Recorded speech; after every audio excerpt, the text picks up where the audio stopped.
सलाम, नमस्ते, आदाब। आप जुड़े हैं पसमादा डेमोक्रेसी से और हमारी जो नई सीरीज़ है, जिसमें हम एक किताब को लेके उसके हर भाग पर बात करते हैं। मतलब कि वो किताब जो है पूरी तरीके से कवर करने की कोशिश करते हैं। किताब पे चर्चा के नाम से हमने ये सीरीज़ शुरू की है और इसकी जो पहली किताब हमने रखी थी, कास्टेड्स ऑफ माइंड। हम जयप्रकाश फाकिर भाई के साथ जुड़ चुके हैं। देखिए, वो जी, जी। कास्ट ग्रुप और ऑक्यूपेशनल ग्रुप में एक अंतर कर रहे हैं। वो कह रहे हैं कि जी, कास्ट जी। ग्रुप जो है purity hmm, and hmm, hmm. Pollution पर टिका हुआ है। वो कह रहे हैं ऑक्यूपेशनल ग्रुप जो है वो धर्म की सीमाओं से भी परे है। जैसे वो कह रहे हैं कि अगर हुँ, हुँ। नाई और लोहार है एक गांव में, तो वो सिर्फ एक कास्ट ग्रुप नहीं, वो ऑक्यूपेशन मतलब उनका जो काम है वो जन्म से लेकर मृत्यु तक जो है हुँ, वो सारी संस्कृति रस्मों को भी निभाता है। ठीक है, तो फिर वो हुँ, कह रहे हुँ। हैं कि वो सोशल रिस्पॉन्सिबिलिटी उस कास्ट पर है। बिना उसके वो पूरा तंत्र बनेगा नहीं। नोबेलिटी ऑफ कास्ट सिस्टम को समझाने की कोशिश कर रहे हैं वो, कि कैसे एक कास्ट नाई है, अगर वो ना रहे या लोहार ना रहे तो सिस्टम ही खराब हो जाएगा। ठीक है, हुँ, तो कह रहे फिर आगे लिख रहे हैं वो आगे समझाने की कोशिश कर रहे हैं कि गांव की जो डोमिनेंट कास्ट है, जिसके हम अभी आप जिक्र कर रहे थे, उससे तय होता है कि उनकी स्थिति इन ऑक्यूपेशनल ग्रुप की स्थिति क्या होगी। ठीक है, और इसी से ऑक्यूपेशनल ग्रुप और कास्ट ग्रुप में इसी तरह वो अंतर करने की कोशिश करते हैं। आपको कुछ अंतर समझ में आ रहा है? जैसे हम तो यही देखते आए हैं कि जो ऑक्यूपेशनल ग्रुप है वही कास्ट है, हुँ। प्योरिटी पॉल्यूशन उसके साथ जुड़ा हुआ है, लेकिन वो इसमें थोड़ा बहुत अंतर करने की कोशिश करते हैं। जी फाकिर भाई। जी। जाति और पेशा को एक समझना सबसे ज़्यादा ये रिस्पॉन्स मैंने जो पाकिस्तानी सवर्ण वर्ग है, पाकिस्तान के अपर कास्ट में बहुत ही आम प्रवृत्ति है। जब भी जाति की बात आती है तो उनका तर्क यही होता है कि जो पसमानदा विमर्श की बात करने वाले लोग हैं, जाति की बात करने वाले लोग हैं, उनकी सबसे बड़ी कमी है कि पेशे को ही जाति ये लोग बना दे रहे हैं, कि जो पेशा है उसी को जाति समझने की भूल कर रहे हैं, जबकि ऐसा नहीं है। जाति का जो इसेंस है, जो कैरेक्टरिस्टिक है, वो पेशा वगैरह नहीं है और ये एम्पिरिकल है। पेशा से कुछ ये हार्ड एंड फास्ट रूल नहीं है। एम्पिरिकली बहुत सारे मामलों में हम लोग बोल सकते हैं कि एक पेशे से कोई एक जाति जुड़ी होती है, लेकिन ये कोई हार्ड एंड फास्ट, ये मूल चरित्र उसका नहीं है, उसका कैरेक्टरिस्टिक नहीं है, वो ऐसी चीज नहीं है जिससे इसकी पहचाना जा सके, आइडेंटिफाई किया जा सके।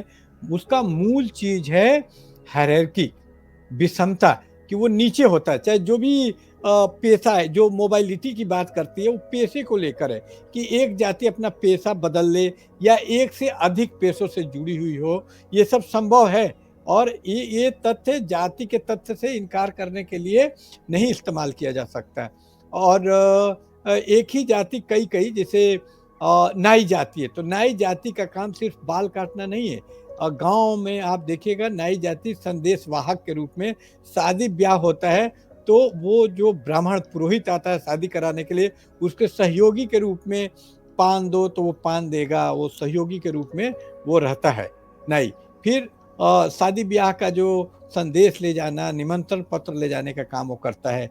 या नाई है तो उसका एक काम जर्राह का भी है, इसलिए नाई को छौर कर्म यानी छुरी के काम के चलते आप लोक कथाओं में देखोगे तो या प्राचीन जमाने में चरक वगैरह के जमाने में जाएंगे तो जितने चरक यानी कि चलने फिरने वाले मोबाइल डॉक्टर थे जो घर घर जाके इलाज करते थे, वो डॉक्टर जो पब्लिक मेडिसिन का अंग थे, वो डॉक्टर नाई ही हुआ करते थे।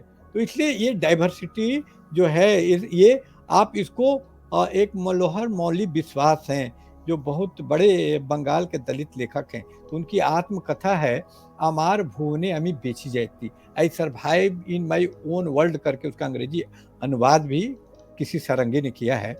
एम विश्वास और दलित साहित्य संघ वगैरह के अध्यक्ष भी हैं।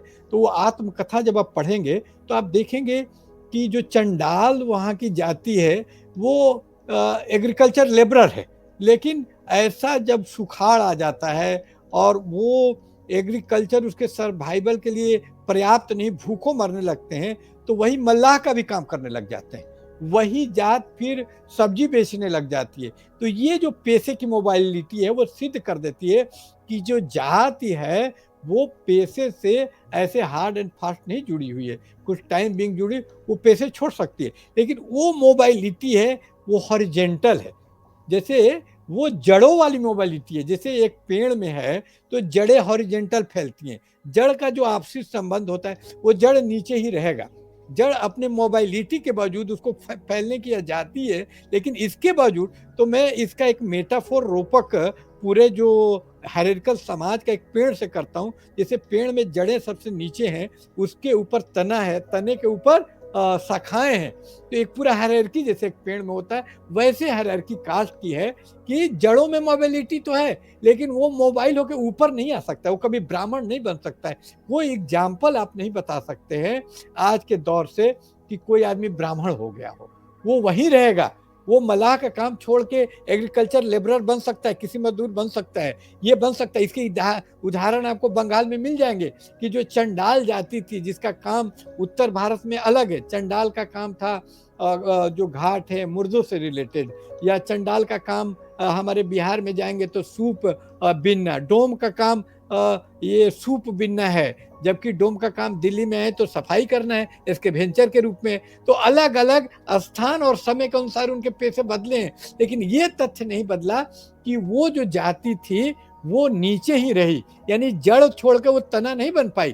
तो ये जो मोबिलिटी का उदाहरण देके बार बार जाति के तथ्य को झुठलाने की कोशिश होती है, उसमें ध्यान देने लोगों के कि ये मोबिलिटी वर्टिकल नहीं है, अपने तमाम मोबिलिटी के बावजूद वो नीचे ही रहता है, उसका अस्थाई। और ये अगर मोबिलिटी वर्टिकल भी है जैसे शिवाजी का एग्जाम्पल, तो वो अस्थाई नहीं है, वो अस्थाई नहीं है, वो परमानेंट नहीं है, आरजी है, टेम्पोररी है। वो सिस्टम में एक अपवाद के रूप में कि आप जैसे बीमार पड़ जाते हो तो एक ये आपका जिसको बोलता है पॉइसन डिस्ट्रीब्यूशन, कि एक एक्सीडेंट है ये, इसको नॉर्म नहीं मान सकते, रूल नहीं मान सकते।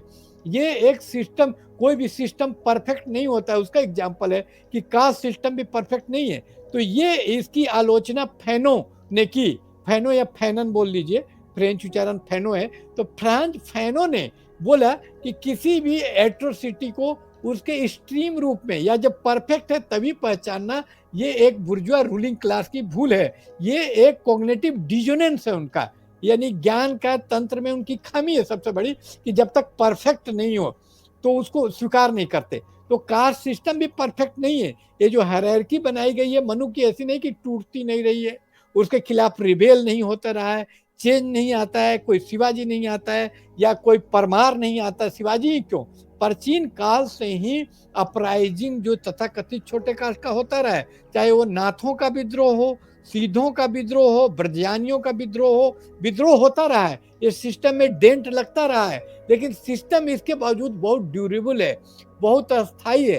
तो उसके कंटिन्यूटी पे ध्यान देने की जरूरत है कि इसके बावजूद, ये तमाम लिमिटेड मोबिलिटी के बावजूद जो हायरार्की में एडजस्टमेंट देखा गया, कोई क्रांतिकारी परिवर्तन नहीं देखा गया, यानी क्वांटिटेटिव चेंज देखा गया, क्वालिटेटिव चेंज नहीं देखा गया। क्वांटिटेटिव चेंज हुआ, उससे इनकार नहीं किया जा सकता, ये बदला, लेकिन कोई क्वालिटेटिव चेंज, कोई इसेंशियल चेंज नहीं हुआ। डिटेल में, ब्योरों में चेंज हुआ कि जाति, वर्ण, ये सब हो गया।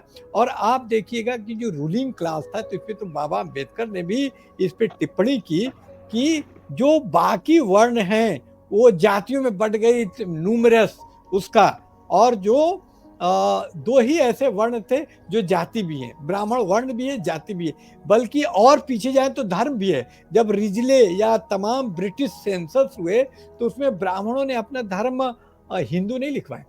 हिंदू जैसे एक टर्म का आविष्कार ब्रिटिश को है, ये मैं भी मानूंगा कि ब्रिटिश ने कुछ इन्वेंट किया तो कास्ट ने इन्वेंट किया, लेकिन हिंदू रिलीजन जैसा एक रिलीजन जरूर इन्वेंट किया, जो पहले ऐसा कोई शब्द, ऐसा कोई नोशन, ऐसा प्रतिमान नहीं था। इसीलिए जब अपना धर्म लिखा है ब्राह्मणों ने तो लिखा है ब्राह्मण, जाति भी उन्होंने ब्राह्मण लिखा है, धर्म में भी लिखा कि ब्राह्मण लिखो, हिंदू नहीं, उन्होंने अपना धर्म भी। तो इस तरह चेंज होता रहा, लेकिन आज हिंदू का सबसे बड़ा प्रतिनिधि उन्हीं को माना जाता है। तो ये चेंजेस हुए, लेकिन इसके बावजूद जो हायरार्की है, जो उत्पीड़न है, सबसे महत्वपूर्ण शब्द है जो एक सिरे से गायब है इस किताब में, सबसे इंपॉर्टेंट चीज ही गायब है। जिस चीज में मानो रामायण लिखा जाए उसमें राम की चर्चा ना हो, तो उसी तरह की ये रामायण है जिसमें मेन चीज का ही चर्चा नहीं है, वो है कास्ट उत्पीड़न, कास्ट ऑपरेशन और कास्ट एक्सप्लॉयटेशन। और ये इसलिए है कि पूरे कास्ट को ये मनोवैज्ञानिक तथ्य बना देते हैं। मनोवैज्ञानिक तथ्य इसलिए बना लेते हैं क्योंकि आप अगर ध्यान से देखेंगे, if you will go for Lacanian, Lacan एक साइक्लो एनालिस्ट हुए हैं जो क्रिटिक तैयार करते हैं फ्राइड की परंपरा को आगे बढ़ाते हुए। फ्राइड जैसे कि प्लेटो को काट के अरिस्टोटल पैदा होता है, उसी तरह उसका एंटीथेसिस फ्राइड का लाका है, जैक लाका। तो जैक लाका एक साइको एनालिसिस की बात करता है और बोलता है कि साइको एनालिसिस क्या है। जो साइको एनालिसिस किसी मानसिक रोग का इलाज नहीं है, जो अनकॉन्शियस में था और अनकॉन्शियस उसके अनुसार फॉर्ड्यून सासुर का वो फॉलो करते हुए बोलता है it is a structure like language, उसको लैंग्वेज में ला देना है क्योंकि अनकॉन्शियस लैंग्वेज की तरह स्ट्रक्चर्ड है। तो जो अनकॉन्शियस में, कास्ट तो पहले से था लेकिन उसको कॉन्शियस रजिस्टर नहीं था, इससे सुविधा था जो रूलिंग क्लास था, जो शोषक जातियां थी, सुविधा था क्योंकि नेचुरलाइज था। अब जैसे क्या न्यूटन के पहले ग्रेविटेशन नहीं था? था, पहले भी पृथ्वी बल लगाती थी लेकिन वो कॉन्शियस में नहीं था, उसको जानते लोग नहीं थे, उसको कॉन्शियस। इसीलिए ग्रीक भाषा में ट्रूथ को अनलीथरिंग बोला गया कि छीलना, उसके ऊपर से पर्दा हटाना ही ट्रूथ है। तो पर्दा उठ गया जो दबा हुआ था, जो नेचुरलाइज होने के, इब्री टेबी के आदत के कारण, जो एकदम नेचुरल वे ऑफ लाइफ जिसको कह दिया जाता है, उसको कैटोलाइज करने के कारण। तो ये एक साइका, मतलब जो अंग्रेज ब्रिटिश थे उनका काम साइको एनालिटिक था। साइको एनालिसिस इस अर्थों में था कि जो अनकॉन्शियस में दबा हुआ था, पॉलिटिकल अनकॉन्शियस में, कि जातीय शोषण सब कुछ था लेकिन उसकी बात नहीं करते था। मुगल दौरान उसकी बातचीत नहीं होती थी क्योंकि वो एकदम इतना नेचुरल माना जाता था, वो स्वाभाविक, जैसे गुरुत्वाकर्षण था, सेव को गिरते हुए तमाम लोग दिख रहे हैं लेकिन इसका भान नहीं है, इसका अवेयरनेस नहीं है, एक कॉन्शियस दिमाग में नहीं है कि ग्रेविटेशन के कारण अर्थ में कोई ग्रेविटी करके चीज है। इसको अंग्रेजों ने एकदम सामने ला दिया तो लोग चिढ़ गए। तो ये सामने ला देना, उसको अस्तित्व में लाना नहीं था, इसकी डिस्कवरी थी, इन्वेंशन नहीं था। तो they discovered caste but did not invent it. उन्होंने इजाद नहीं किया, डिस्कवरी की कास्ट की। जी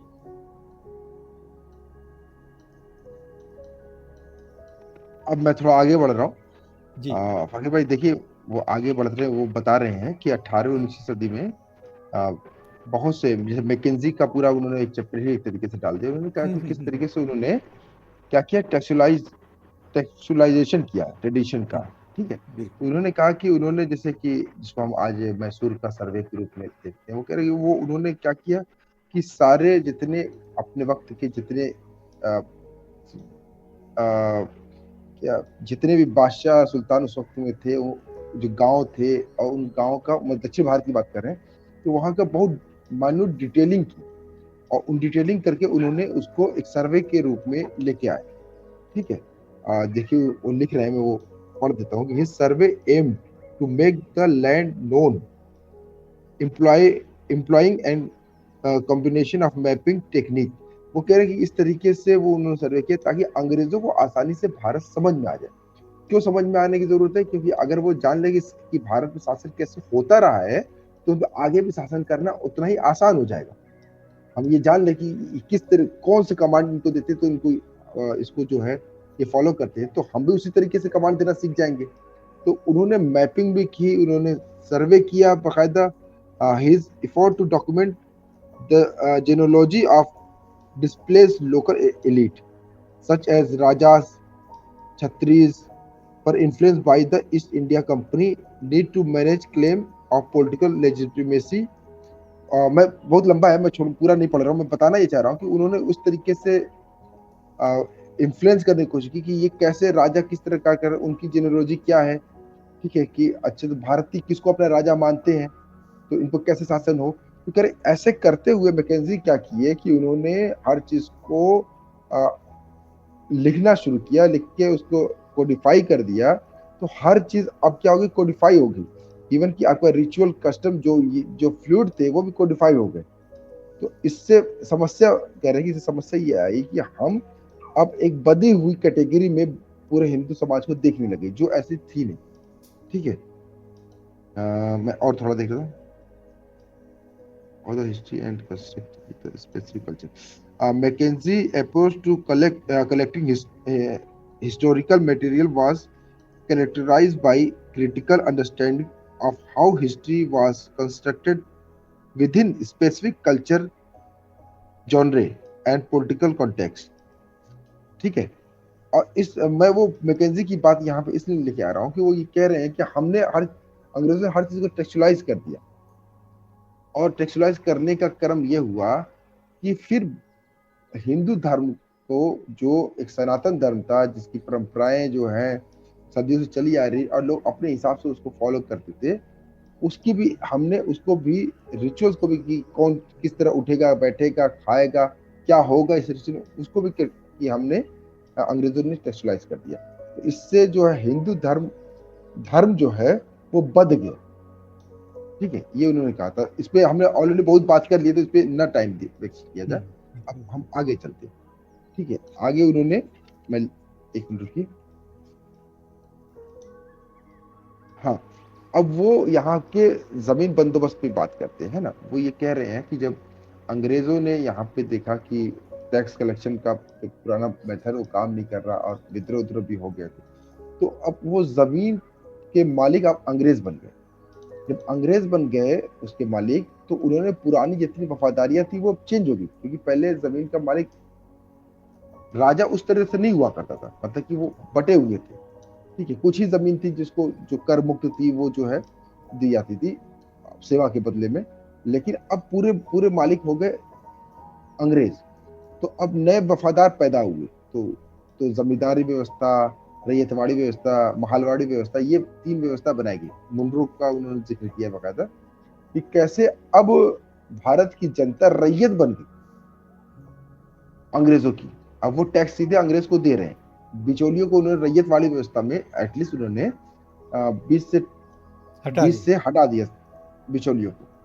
ठीक है, और जमींदारी व्यवस्था में एक बिचौलिया खड़ा कर दिया कि जो हमारे लिए वफादार रहे, लेकिन जमीन हर हाल में वो रही अंग्रेजों की। ठीक है, और उन्होंने ये समझाते हुए ये बताया कि जब जमीन का मालिकाना हक अंग्रेज के पास आया और उन्होंने नए वफादारी पैदा की, तो अब वो क्या हुआ कि अब वो उनको एक पूरा तंत्र बनाना पड़ा।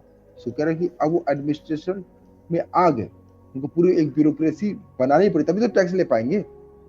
और इस ब्यूरोक्रेसी बनाने का क्रम में उन्होंने बहुत कुछ जो है नए नए प्रयोग किए।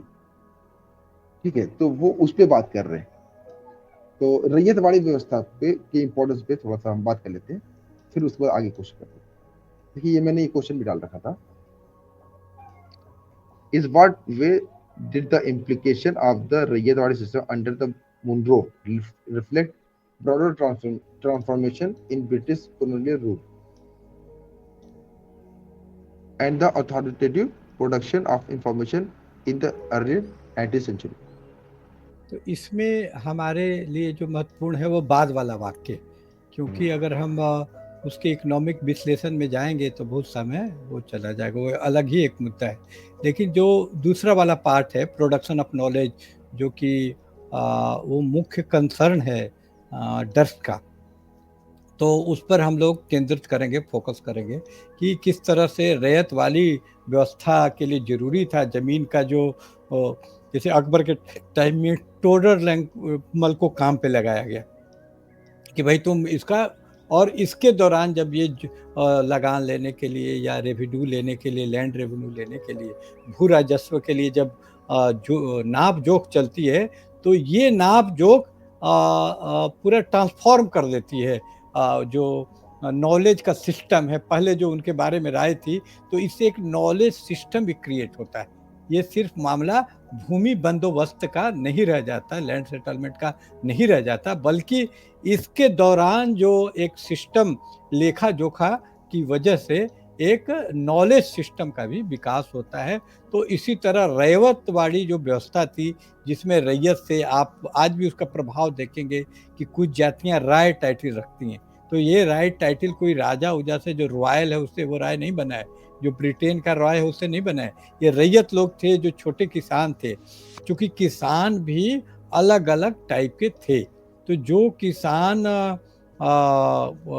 मझोले किस्म के थे उनके लिए अलग व्यवस्था, बड़े किसानों के लिए अलग व्यवस्था, और जो बिल्कुल भूमिहीन थे उनसे लगान के लिए। तो चूंकि ये अंग्रेजों ने कोई अपना सिस्टम नहीं बनाया, वो पहले से जो भारतीय समाज में ऊंच नीच था किसान अलग अलग टाइप के थे, तो उसी अलग अलग टाइप के किसानों में आप देखेंगे कि अलग अलग व्यवस्था, एक चीज को एक तरीके से नियंत्रित किया जाता है, किसी दूसरे चीज को दूसरे तरीके से, तो इसको क्लासिफाई करना बहुत जरूरी होता है।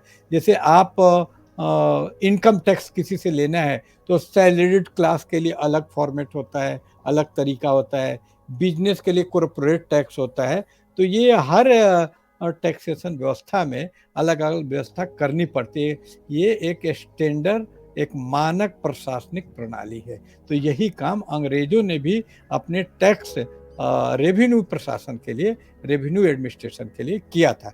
तो इसमें नॉलेज प्रोडक्शन किस तरह से, तो रैयत कौन होगा, ये सब उन लोगों ने निर्धारित किया, क्योंकि ये बहुत ज़रूरी था कि भाई रैयत बाड़ी में हम किसको रखेंगे। तो रैयत कौन होता है उसको क्लासीफाई करना, कोडिफाई करना बहुत ज़रूरी था। तभी तो आप किसी को रैयतबाड़ी में रखेंगे कि किस इलाके को हमको रैयतबाड़ी, किसको महालबाड़ी करना है, इसके लिए जानकारी बहुत ज़रूरी थी।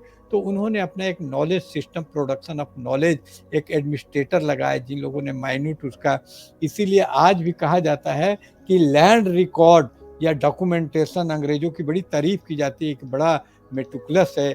आप 1934 का भी, आज भी जब दिल्ली में कोई ओबीसी का सर्टिफिकेट बनाना चाहता है तो कहा जाता है कि 34 का तुम लैंड रिकॉर्ड निकाल के लाओ, और मिल भी जाता है। इतना उन्होंने लैंड रिकॉर्ड को सैंक्टिटी दी और उसकी इतना डॉक्यूमेंटेशन करने के लिए वो जाने जाते हैं कि भाई बहुत हिस्टोरिकल स्ट्रॉन्ग सेंस है डॉक्यूमेंटेशन का उनके अंदर।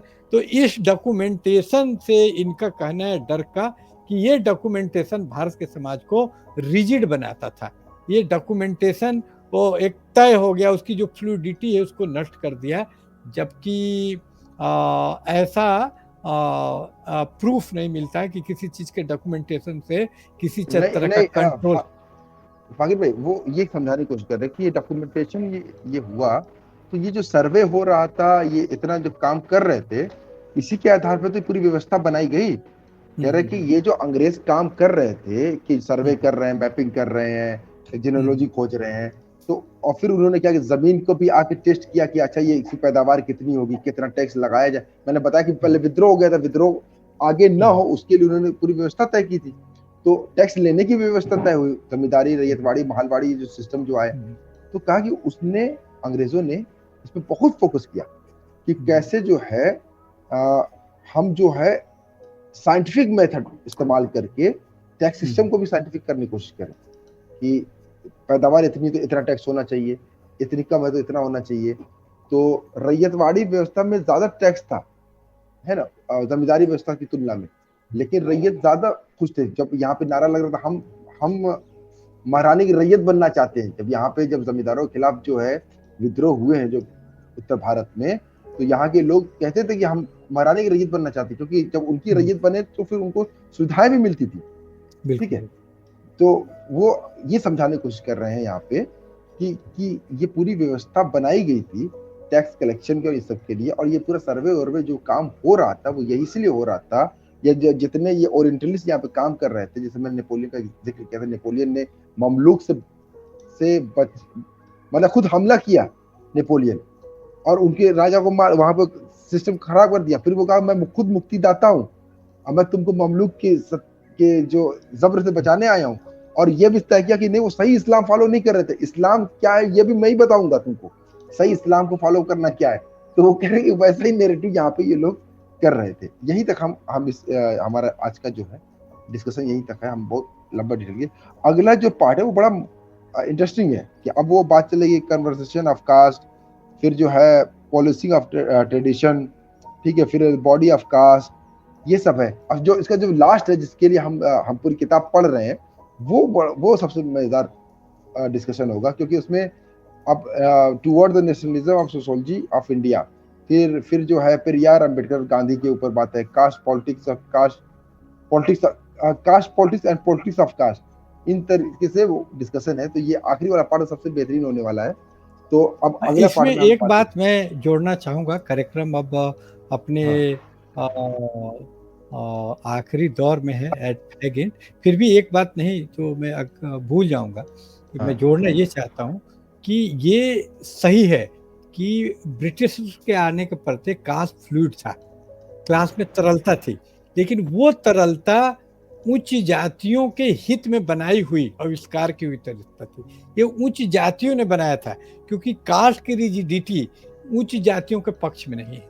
ये एक विपरीत वाक्य लग सकता है, लेकिन एक उदाहरण से इसको समझ सकते हैं कि क्लास की जो ये फ्लूइडिटी थी, ये उसी जाति को अछूत करार देने में, जब काम पड़े तो उसी को काम लेने में वो मदद करती थी।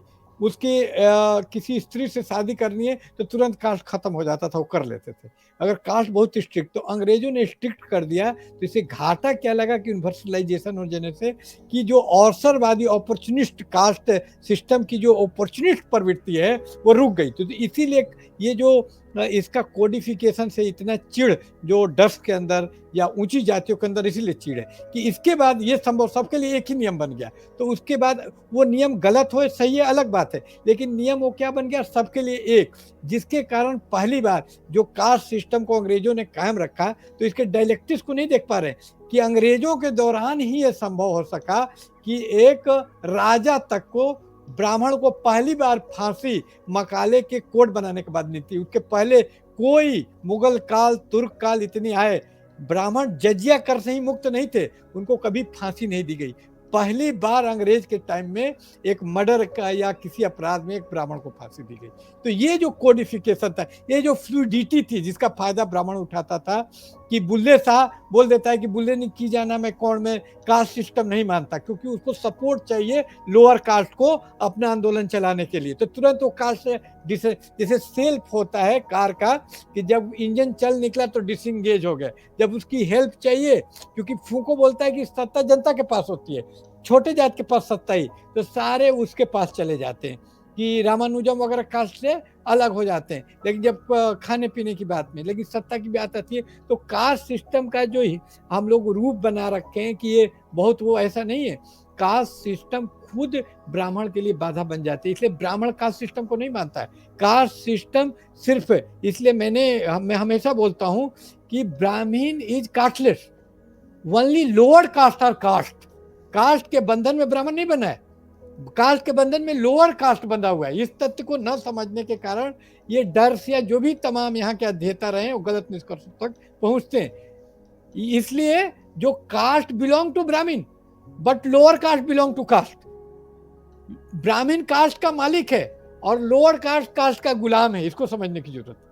जो भी अशराफ है, जो भी ब्राह्मण कास्ट है, ऊंची जाति है, वो कास्ट का मालिक है, कास्ट को जैसे चाहे इस्तेमाल कर सकता है, चाहे तो कास्ट छोड़ दे अभी, चाहे तो अपना ले, चाहे तो मॉडर्न हो जाए, चाहे तो पारंपरिक हो जाए, लेकिन यही सुविधा लोअर कास्ट को नहीं है। Lack of choice bell hooks के अनुसार गुलामी का लक्षण है, ऑपरेशन का लक्षण है। ये लैक ऑफ चॉइस, वो कैद, इसलिए वो जो छोटी जात होता है, रोहित बेमूला होता है, they are reduce to caste, वो सिर्फ कास्ट बन के रह जाता है। वो सिर्फ, उसकी एकमात्र पहचान क्या है कि वो जुलाहा है, उसके अलावा कोई व्यक्ति है, कवि है, वो नहीं है। लेकिन ब्राह्मण सब कुछ है। इसलिए आप विद्या बालन को देखिएगा, अभी एक दलित चिंतक ने बड़ा अच्छा लिखा कि कभी वो दलित भी बन जाती है, दलित औरत, वो लिखी कि मैं ब्राह्मण भी हूँ, मैं दलित भी हूँ, और तरह तरह का रूप दिखाया उसने। और उसी तरह आप देखिएगा कि अरुंधति राय एक ब्राह्मण लेखिका है, वो भी एक उसका उपन्यास आया था पिछली साल, मिनिस्ट्री ऑफ ऐसा करके, तो उसमें उसने दिखाया कि मिनिस्ट्री ऑफ एटमोस्ट हैप्पीनेस, हाँ अटमोस्ट हैप्पीनेस, जो भी, बहुत अच्छा, थैंक यू, खुशियों का खजाना। हाँ बिल्कुल बिल्कुल, थैंक यू। अब्दुल्ला से बात करने की यही सुविधा है एक विद्वान आदमी से कि सारा उनको मालूम है किताबों के बारे में।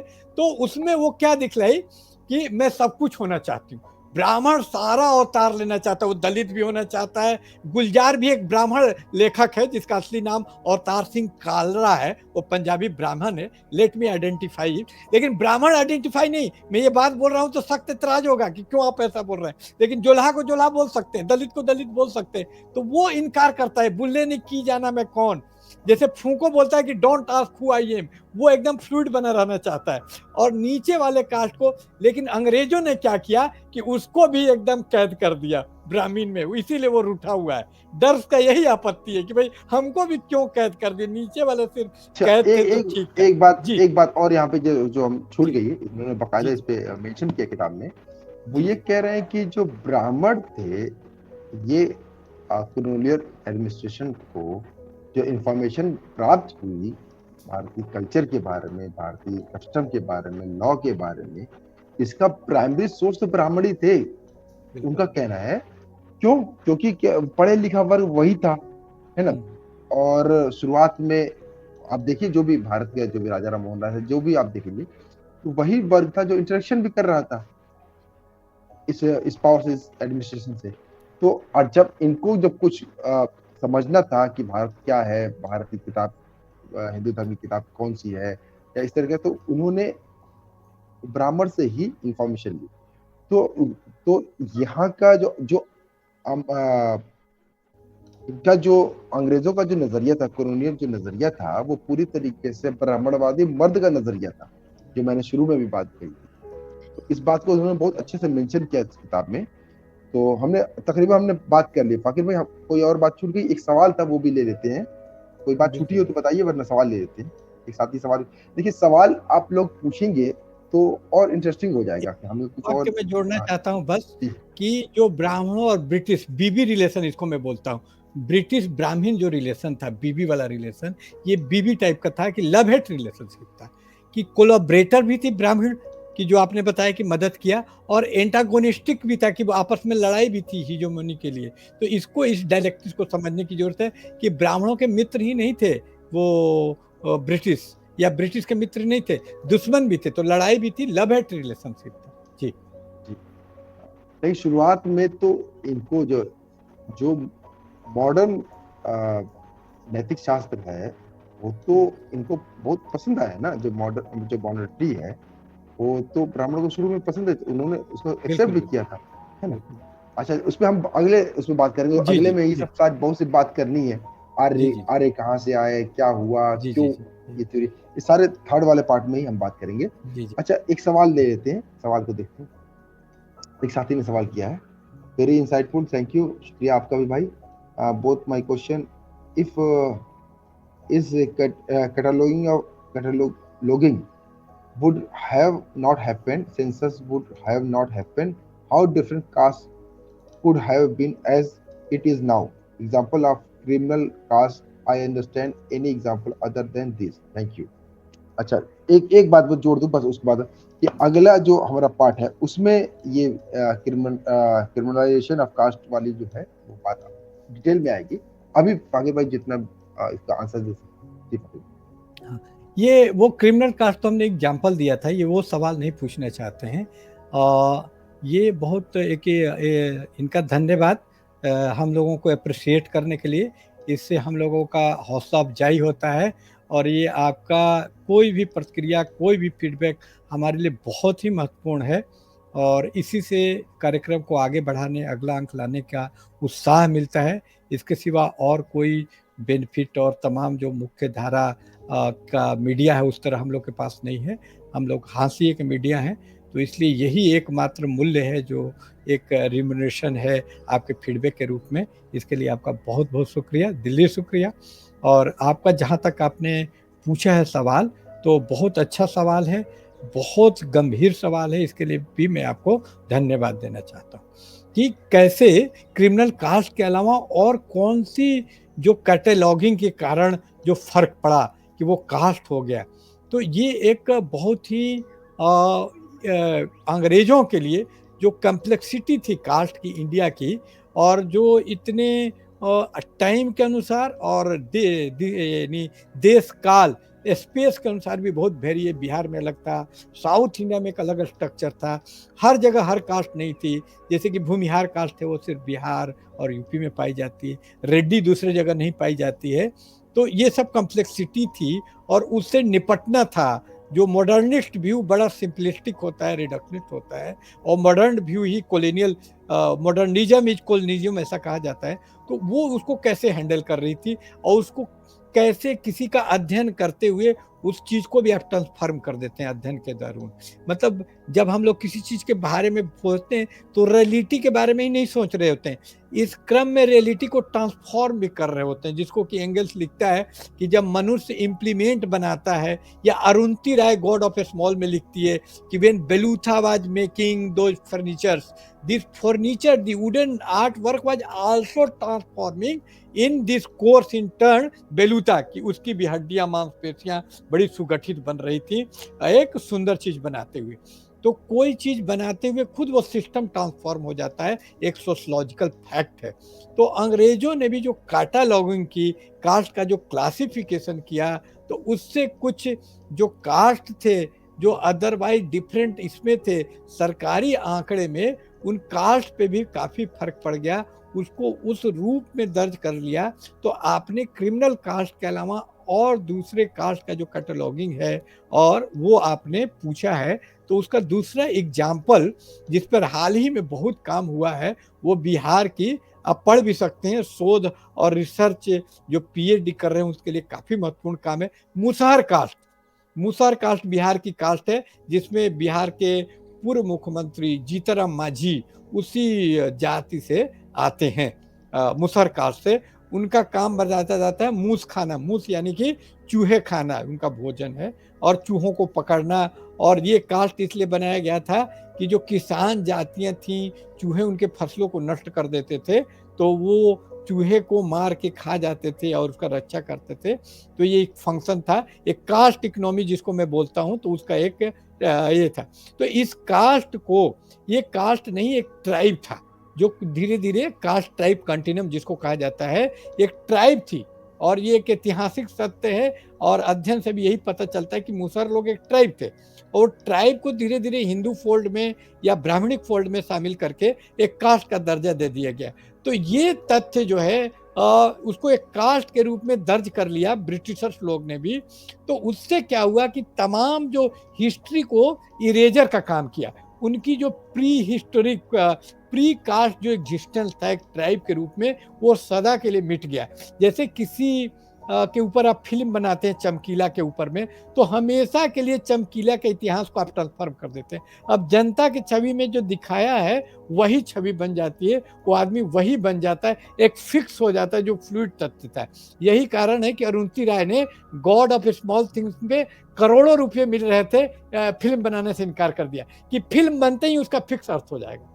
तो एक काटे लेगिंग करते ही एक फिक्स अर्थ बन गया, और वो जो फ्लूइड था, उसका जो इतिहास था ये मुसहर कास्ट का, वो मिट गया। तो इरेजर ऑफ हिस्ट्री, जिसको माइथोलॉजी नामक एक किताब है रोला बार्थ की, कि एक मॉडर्न मिथ ये करके क्रिएट कर रहे थे अंग्रेज। अगर रोला बार्थ को, जो स्ट्रक्चरलिस्ट मार्क्सिस्ट हैं जैसे डेलूजे है, रोला बार्थ के शब्दों से तो आप देखेंगे तो एक तरीके से ये इरेजर ऑफ हिस्ट्री था, और बाई सप्लांटिंग इट बाई मैथोलॉजी। जी जी एक बात बस मैं जोड़ रहा था कि बेंडेड क्वीन जब मूवी बनी थी तो उसने फूलन देवी का जो कैरेक्टर फिक्स किया दिमाग में, तो हम फूलन देवी को बेंडेड क्वीन से ही जानते हैं, है ना।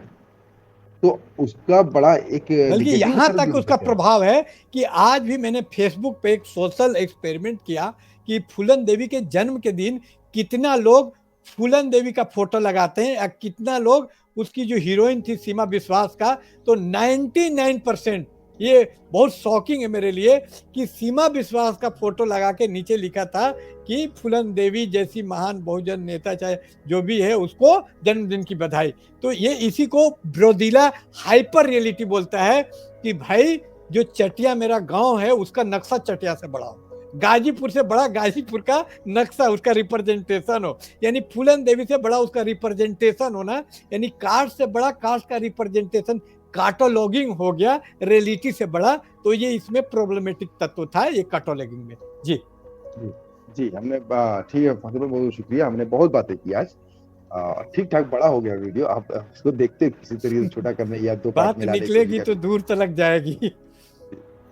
सही बात है, और अच्छी बात है। हम जो काम कर रहे हैं, जैसे मेरे जैसे हिंदी मीडियम के लड़कों के लिए बहुत मुश्किल होता है कि इंग्लिश मीडियम की किताबों को समझ पाए बहुत अच्छे से, और थोड़ी सी मुश्किल किताब है ये मेरे लिए, मैं अपने लिए बता रहा हूँ, हिंदी मीडियम के के लिए भी, लेकिन आपका कहना अलग है कि आपका कहना है कि इसमें जो बातें की गई है आपके अनुभव से अलग है, इसलिए आपको मुश्किल लग रही है। लेकिन बिल्कुल। हिंदी मीडियम के हिसाब से भी एक ये है कि थोड़ी सी मुश्किल है, भाषा लेकिन फिर कोई भी भी बाधा नहीं है, हिंदी भाषा भी इतना ही सरल है और मैं प्रस्तुत हूँ। और एक मिथ भी था कि हिंदी भाषा से यूपीएससी का रिजल्ट नहीं हो रहा, अब तो यूपीएससी में भी हिंदी भाषा से लोग शामिल हो रहे हैं, तो कोई भाषा कमजोर नहीं होती। और चेतन को स्ट्रक्चर भाषा है तो चेतन मजबूत है तो भाषा भी होगी। तो जी आप पढ़ें तो कोई दिक्कत नहीं है। दिक्कत एकमात्र वही है कि आपका अनुभव इस किताब से अलग है, क्योंकि ये किताब हेवली डिपेंड करती है फूको, डेल्यूजे के कंसेप्ट पे, यानी गवर्नमेंटलिटी टर्म है। तो जब तक आप फूको को नहीं पढ़ेंगे, उसका दिया हुआ टर्म है, तो बार बार गवर्नमेंटलिटी शब्द को नहीं समझ पाएंगे। तो एक इंटरप्रेटर ऑफ मेलेडी, जिसको झुम्पा लाड़ी बोलती है, तो इंटरप्रेटर ऑफ ए कास्ट आपके लिए चाहिए होता है, जो हम लोग उस रोल में आए हैं आपके सामने। जी जी लेकिन बिल्कुल। और जी जी इससे बहुत फायदा हो रहा जी जी हमारे जैसे बहुत से साथियों को बहुत फायदा हो रहा है कि हम वो मुख्य बातें समझ पा रहे हैं। जी जी। ठीक है फकीर भाई, बहुत बहुत धन्यवाद। जय पश्चिमादा। जय। जय परसों, जय। अस्सलाम वालेकुम।